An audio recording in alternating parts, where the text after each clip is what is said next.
Hello everyone, welcome to my mini vlog. আৰু যেহেতু অসমত ভোটিং চলি আছে আৰু আমাৰ ICDS ডিপাৰ্টমেণ্টৰ পৰা এয়া চাইল্ড ফ্ৰেণ্ডলি স্পীচ আৰু এফালে ব্ৰেষ্ট ফিডিং কৰ্নাৰ বুলি এটা ৰুম এৰেঞ্জ কৰিবলৈ দিছে। অৱশ্যে মোৰ ডিউটি পৰা নাই, মোৰ ফ্ৰেণ্ড দুজনীয়ে ডিউটি পৰিছে আৰু মই যিহেতু ভোট মোৰ চেণ্টাৰ ইয়াতে, মই ভোট দিবলৈ আহোঁতে ইয়াতে মানে ফ্ৰেণ্ডকেইটাক দেখি পিনি মই অকণমান টাইম স্পেণ্ড কৰিলোঁ তেহেঁতৰ লগত। আচলতে CDPO মেমো আহিছিলে প্লাছ আপোনাৰ ছুপাৰভাইজাৰ মেমো আহিছিলে আৰু মেমহঁতে ক'লে যে এই অলপ দেৰি থাককৈ ময়ো অকণমান থাকিলোঁ।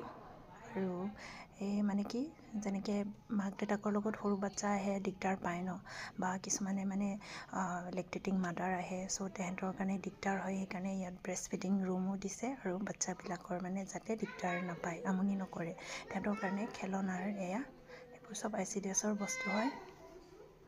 আৰু আপোনালোকে ভোট দিলেনে বাৰু? এয়া মাই ভোট মাই পাৱাৰ।